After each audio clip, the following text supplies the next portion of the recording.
Cambridge Practice Tests for IELTS 1 by Vanessa Jakeman and Claire McDowell.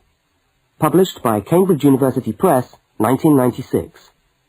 This recording is copyright. Cassette 1, Side 1. Practice Test 1.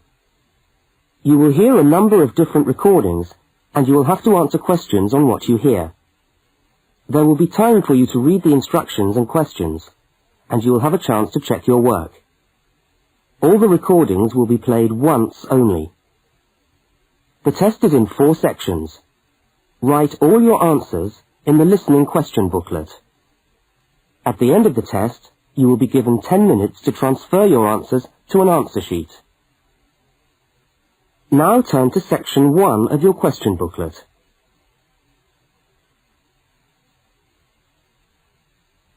Section 1. You will hear a telephone conversation between a woman and a police officer. First, look at questions 1 to 5. For each of the questions, 4 alternatives are given. Decide which of the alternatives, A, B, C, or D, best fits what you hear on the tape, and circle the appropriate letter.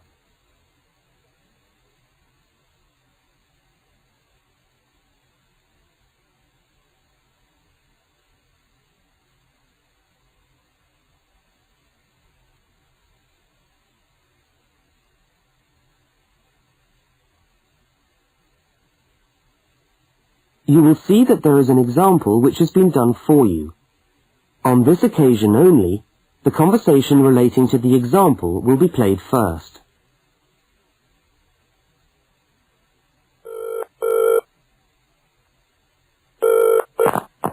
Good evening, City Police Station. Can I help you? Oh, hello. I'd like to report a stolen briefcase, please. Just a minute and I'll put you through. The woman says she wants to report a stolen briefcase, so A has been circled.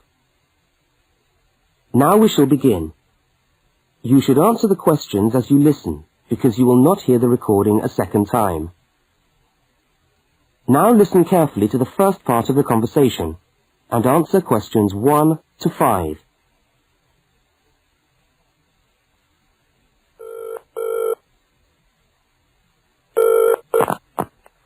Good evening, City Police Station. Can I help you? Oh, hello. I'd like to report a stolen briefcase, please. Just a minute and I'll put you through. Lost property, can I help you? Oh, yes. I've had my briefcase stolen. Okay, I'll take some details. Tell me what it looks like, first of all. Well, it's a soft leather one, you know, not a heavy box type like a man's. And how does it close? It's got buckles at the front, 2 of them. They're gold-plated ones. Fine. Was it locked? No, I'm afraid not. Never mind. Any distinguishing features? Pardon? Any marks or badges on it that make it stand out? Only the brand name. And where's that? It's on the back, at the bottom in the left-hand corner. It's saggy. Oh, and there's a scratch. It's quite bad, but small, directly above the brand name. I did it recently, putting it on my bike. I've got that. So, what did you have inside the briefcase? Well, all my papers from college. It's so frustrating, but thank goodness for computers. I haven't lost them completely. Yes, you're lucky. I had my wallet in my pocket, so I didn't lose that. But there were also my pens, which I got for my birthday, and a novel I was planning to read on the train. Right. Where exactly did you lose the briefcase? Well, I couldn't believe it. I was standing on the platform. It was right next to me. You were holding it? I'd just put it down on the floor, but I could almost feel it beside me. I was watching for my train because sometimes it comes early, and then next time I looked, my briefcase wasn't there. And what time was this? It must have been about 5:20. No, a bit later. I'd say 5:30 because it was just getting crowded and the train normally comes at about 25 to 6. Before they continue their conversation, look at questions 6 to 10.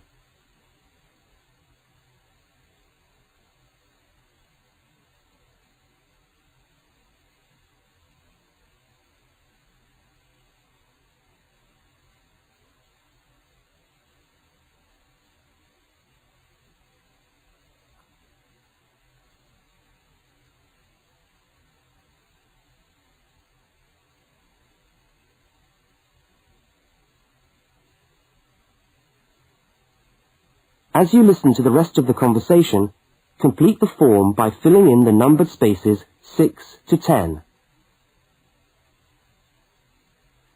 Right, if you'll just give me some personal details. Yes. What name is it? I'm Mary Prescott. Can you spell that? Yes, it's Prescott.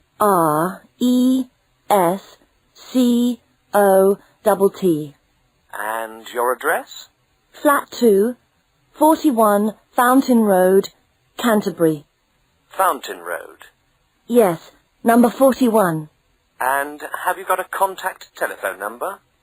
Yes, it's 752239. 752239. Fine. One last question. What would you say the value of your briefcase is? Including the contents? Yes. Just a rough estimate is fine. I'm not sure. Well, the briefcase itself is quite new. I bought it last month for £40. I suppose about £65. The contents are worth about £20 or £25 at least. That's fine. Well, if you could come down to the station tomorrow, you can sign this form and have a look at what we've got here. Okay, thanks. Bye. Goodbye.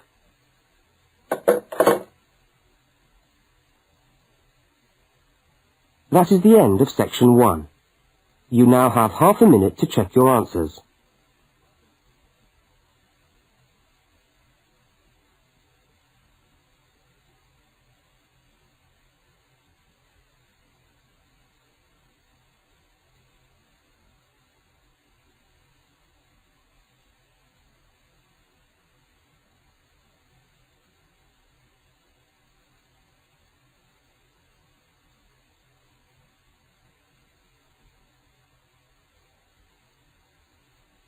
Now turn to section 2.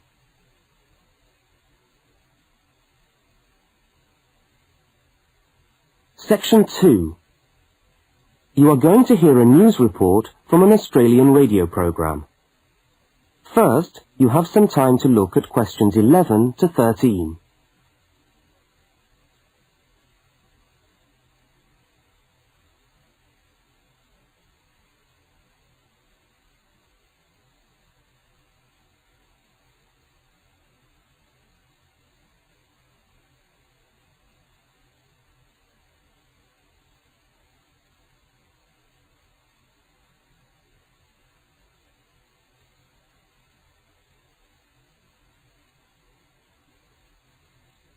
Now listen to the news headlines and tick the 3 other items which are mentioned.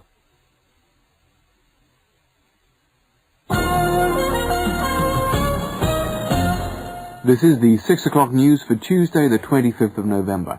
And first the headlines. The Prime Minister has promised to help the drought-stricken farmers in the northern part of the country who haven't seen rain for nearly 2 years. And in Sydney, a group of school children are successfully rescued from a plane which landed in the sea shortly after takeoff. Transport workers are on strike in Melbourne over a pay claim, and the strike looks set to spread to other states. And on a fashionable note, there's to be a new look for the staff of Qantas, Australia's national airline. Now you have some time to look at questions 14 to 21.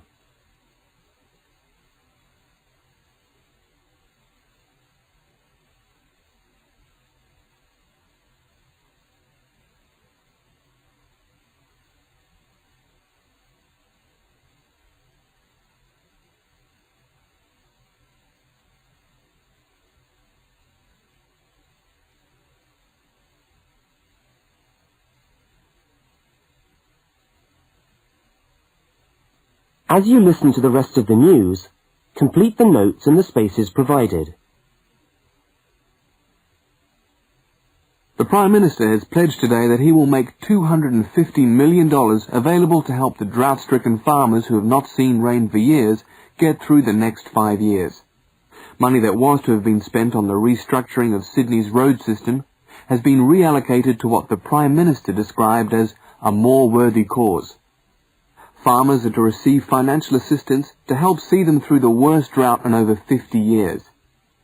Many farmers feel that while the money is welcome, it has come too late to save them and their farms from financial ruin, and are angry that the government did not act sooner. A group of school children who were travelling in a privately chartered aeroplane from Sydney to Queensland to take part in a musical concert found themselves swimming for the shore when their aeroplane had to land in the sea just 3 minutes after taking off from Sydney Airport. The pilot managed to bring the aircraft and its 50 passengers down safely in the calm waters of Botany Bay, where boats and pleasure craft were able to come to the rescue of the boys. The fact that it was a weekend meant that there were hundreds of boats in the bay enjoying the good weather, and this undoubtedly helped the rescue operation. "We owe our lives to the skill of the pilot," said one of the boys, but the pilot replied modestly that it was all part of a day's work. However, all their musical instruments were lost, and they never got to play at the concert.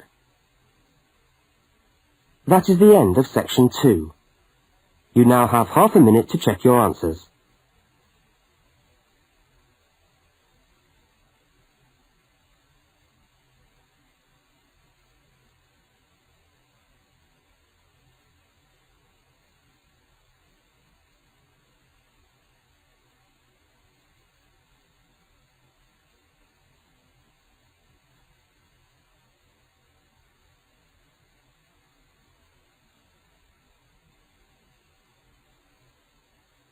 Now turn to section 3.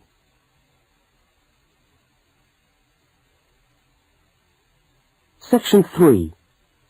In this section, you will hear a conversation between a university student and a university lecturer. Look at questions 22 to 25.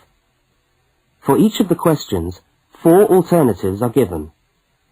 Decide which of the alternatives best fits what you hear on the tape and circle the appropriate letter.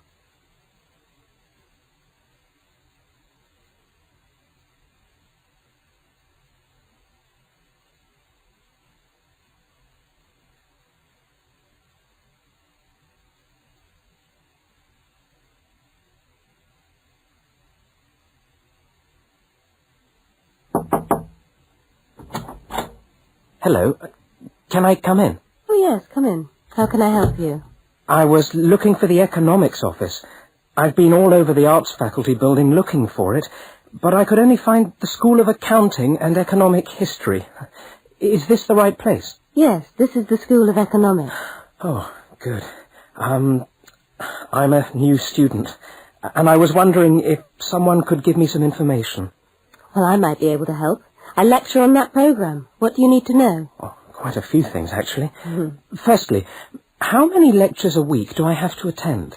Well, the Economics 1 course is a double unit. So there are 2 lectures a week and 1 tutorial. Oh. The lectures are scheduled for Tuesday and Thursday. What time? Let me see. You know, this information is all in the handout, which you should have received yesterday at the orientation meeting. Was there a meeting yesterday? I didn't know about that. No one mentioned... Yes, there was. But never mind. Now, lectures are at 4 in the afternoon. Oh, 4's a bit late. I've got a part-time job that starts at 4:30. Well, you can't be in 2 places at once, can you? And attendance at lectures is necessary. We expect at least 90% attendance at this university, you know. 90%? That's high. Do they enforce that rule? Yes, we do. We're pretty strict about it, actually. And what times have been set down for the tutorials? Do you have that information? That's a very well-attended course, so there's a number of tutorial times. Monday, Wednesday and Friday, all at 9 o'clock. Yours will be allocated at the first lecture. Can't I choose the time? Maybe, maybe not. You'll have to talk to the lecturer on the course. Dr. Roberts is his name. Oh, okay. Now look at questions 26 to 31.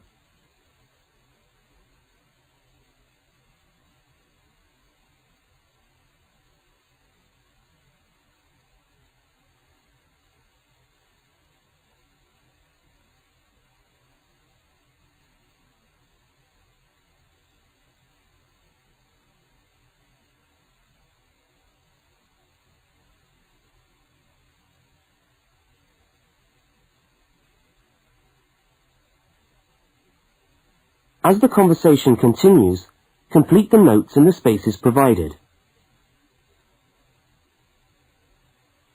Anything else I can help you with while you're here? Well, yes, actually.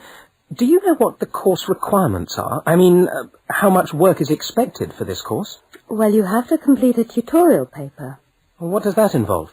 Well, it's a piece of work on a given topic based on some set reading texts. You'll have to give a small talk to your tutorial group. Oh, how long does that have to be? Oh, about 25 minutes usually. I have to talk for 25 minutes? Yes, that's right. And then you have to write up your piece of work and give it to the lecturer to be marked. Right. And is that all? No. You also have to complete a 3,000-word essay on a topic. Can I choose the topic? Yes, usually you can. Right. That shouldn't be too bad. And in addition to that, there is an exam. An exam? What sort of exam? Well, it's an open book exam. Does that mean I can have the textbook with me during the exam? Yes, that's right. And can you give me any idea about the content of the first year of economics, so that I can get into some reading? Well, you'll be getting the reading list next week when lectures start. All the books are in the library. Yes, but won't everyone else take them out as soon as they get the reading list too? Well, yes, they might. But most of the important ones are held in closed reserve. That's a part of the library where you can go to read books, but you can't take them out of the building. What did you call that section of the library? Closed reserve. However, we do recommend that you buy the core books. You'll find them useful and you'll need them for the exam. Yes, I suppose I will. But what is the focus of the course? Well, the course at this university has a vocational focus. That is, a focus on preparing its graduates for work. So we're orientated very much towards employment. Oh, so my chances of getting a job are good? Well, provided you get good results. Well, look, thanks for your time. You've been really helpful. That's fine. See you next week, then.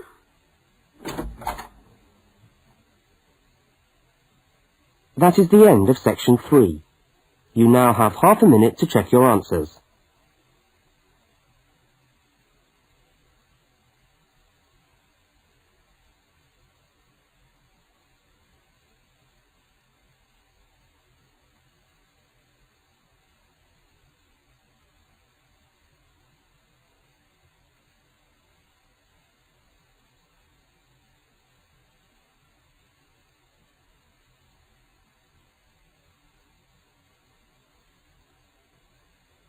Now turn to section 4. Section 4. You will hear a talk given by a university lecturer about the structure of the university. First, look at questions 32 to 36.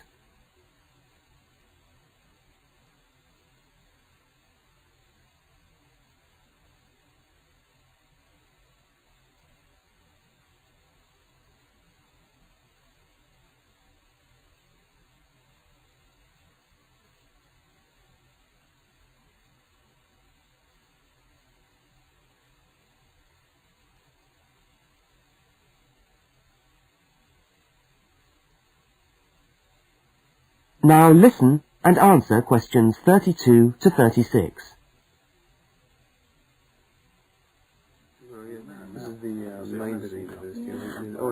Good morning and welcome to the University of Westlands. My name is Marcia Mayhew and I'm the coordinator of the Bachelor of Social Science degree. This morning I'd like to tell you about the structure of the university and about some of the requirements of the degree that you're about to enter. The Bachelor of Social Science is in one faculty within the university.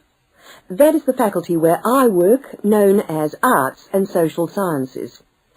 Here on this campus we also have the faculties of architecture, law and science and technology, among others.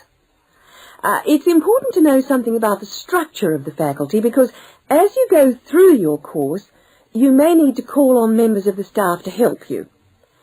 At the top of the faculty, we have a dean, and below the dean, we have 3 divisions.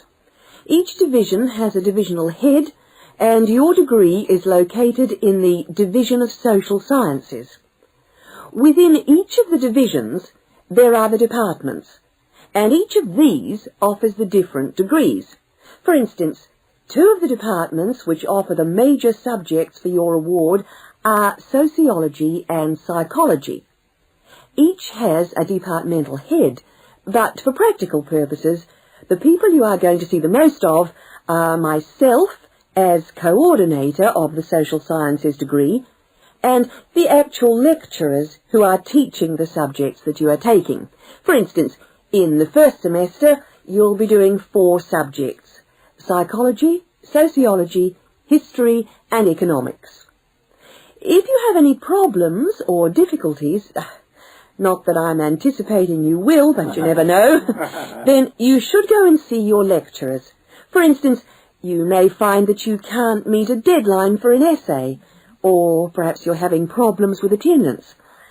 These seem to be the 2 most common problems that students face.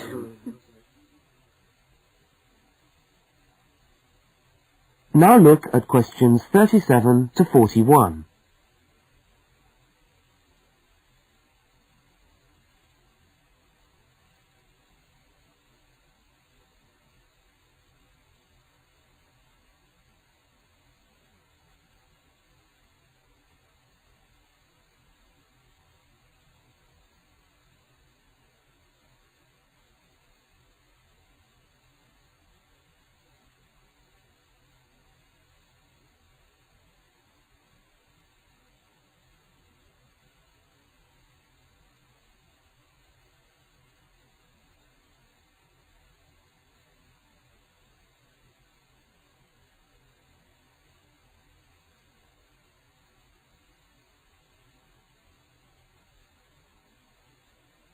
As you listen to the rest of the talk, answer the questions 37 to 41. If your lecturers are unavailable, you can always come and see me in my office. I'm available on Wednesday and Thursday mornings and on Friday afternoons. Outside these hours, perhaps you could ring the secretary and make an appointment. Now, you'll note that all of the subjects which you undertake in the first year are composed of lectures and tutorials. A lecture is about an hour long and a tutorial usually runs for about 2 hours. A lecture is rather like what I'm doing now, where one person will talk to all of you together on a subject. Now, we do ask you to try to attend the lectures. A tutorial is perhaps where most of the learning occurs at a university. You will be divided into groups of between 12 and 15 students, and each week one of you will have to present a piece of work to the group as a whole, and then the group will discuss what you've said. It's this discussion, this exchange of ideas, which really constitutes the basis of university learning, in my view. Listening to lectures in many ways is just giving you information that you could access for yourself in the library. But the discussion at the tutorial is very important. This doesn't mean that you shouldn't go to the lectures, though. Other factors to be particularly concerned about are the structure of essays and delivery of written material. And in particular, I would like to mention the question of plagiarism. Plagiarism is taking other people's work without acknowledging it. That is, without saying where it comes from. Now, of course, all essays are based on research done by other people, but you must remember to attribute the work to the original writer. And while it's a good idea to work with other people, don't hand in work which is exactly the same as your friend's work, because we will notice.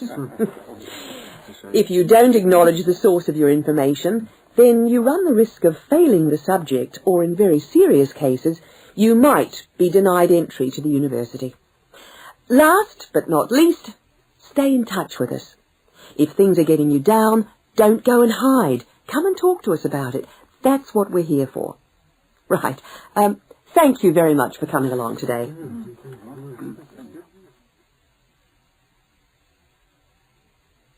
That is the end of section 4. You now have half a minute to check your answers.